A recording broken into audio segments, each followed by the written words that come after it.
Kinumplito ng DPWH ang final concrete pouring para sa Bucona Bridge superstructure sa Davao City.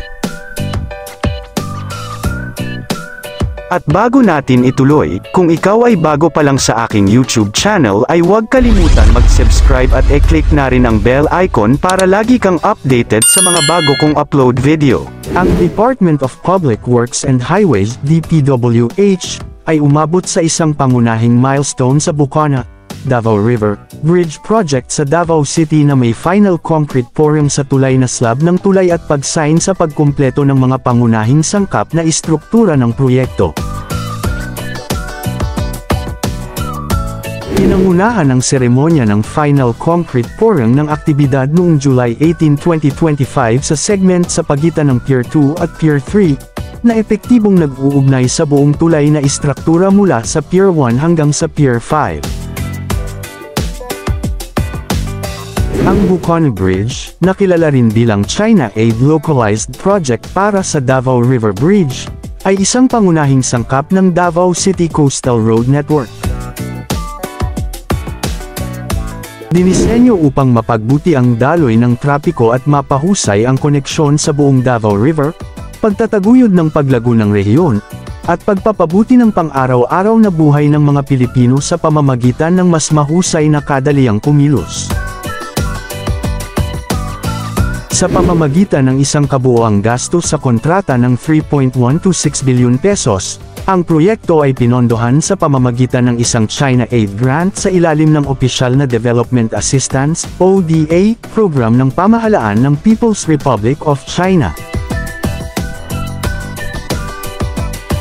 Ang final concrete pouring ay nagmamarka ng isang pangunahing sandali. Ang pisikal na istruktura ng tulay ay halos kumpleto na. Inaasahan ang pag-on sa ganap na nakumpleto na tulay sa publiko sa huling quarter ng taong ito. Nagtatampok ang Bucona Bridge ng isang 4 na linya, 6 na span extra-dosed na disenyo na humigit kumulang na 480 metro ang haba, na may kabuoang haba ng proyekto na 1,340 metro kabilang ang mga diskarte sa kalsada. Ito ay magsisilbing isang mahalagang link sa pagitan ng mga barangay 76 na isang Bucona at Matina Apaya, ang pag-alis ng kasikaipan sa bayan ng Davao at pagbibigay ng isang mas mabilis, mas mahusay na ruta para sa mga motorista at commuter. Ang pag-install ng mga stay cable para sa lahat ng mga pier ay naunang nakumpleto noong nakaraang June 26, 2025. Sa susunod na ilang buwan, ang mga pangwakas na gawa ay magpapatuloy, kabilang ang pavement finishing, curbing, lighting installation, mga pedestrian railing, at safety features. Samantala, umabot sa 40% na pagkumpleto ang side bridge, pagsulong ng koneksyon na may malakas na pangangalaga sa kapaligiran.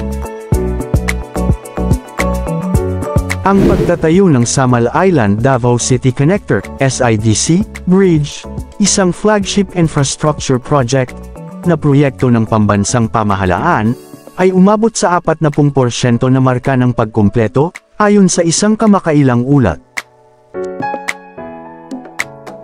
Sa malawak na epekto nito, ang proyekto ay nasisiyahan sa malakas na suporta mula sa Regional Development Council ng Davao Region, ang pamahalaang panlalawigan ng Davao del Norte, at ang mga lokal na pamahalaan ng Davao City at Island Garden City of Samal. Sa isang inspection sa site noong July 18, 2025, muling pinatunayan ng Senior Undersecretary na si Sadain ang pangako ng DPWH na itaguyod ang pinakamataas na pamantayan ng kalidad, kaligtasan, at pangangasiwa sa kapaligiran sa pagtatayo ng tulay. Ang tulay ng SIDC ay dinisenyo bilang isang 4 na linya, toll-free na extra-dosed bridge na sumasaklaw sa 4.76 kilometro, na direktang nag-uugnay sa Hilagang Silangan na bahagi ng Davao City sa Hilagang Kanlurang seksyon ng Samal Island. Nag-uugnay ito sa R. Castillo daang Maharlika Junction sa Davao City hanggang sa Samal Circumferential Road, na may mga landing point na matatagpuan sa Barangay Vicente Hizon Sr., Davao City, at Barangay Limao, Samal Island. Once operational, ang tulay ng SIDC ay inaasahan na mapaunlakan ng hanggang sa 25,000 mga sasakyan araw-araw, makabuluhang pagpapabuti ng kadaliang kumilos sa pagitan ng Davao City at Samal Island. Ang oras ng paglalakbay sa buong Davao Gulf ay mababawasan mula sa 55 minuto sa pamamagitan ng ferry hanggang sa 4.5 minuto lamang, labis na pag-iwas sa mga serbisyo ng ferry para sa mga residente, commuter, at turista. Ang pangunahing tulay, isang extra-dosed span na sumusukat ng 275 metro, ay magtatampok ng isang 47 metro na vertical navigation clearance, na tinitiyak ang ligtas na daanan para sa mga sasakyang maritime.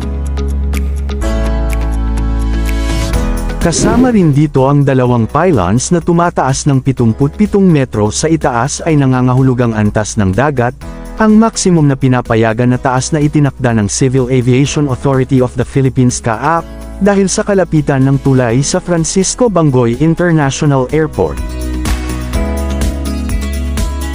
Ang iba pang mga sangkap na istruktura ng tulay ng SIDC ay may kasamang 477.5 metro Western Marine Viaduct, 570 metro Land Viaduct, 1,320.33 metro Interchange Ramp, at 806.91 metro ang diskarte sa kalsada sa gilid ng lungsod ng Davao, at 637.5 metro Eastern Marine Viaduct, 375 metro Land Viaduct, at 280 metro ang lumapit sa kalsada sa gilid ng Samal Island.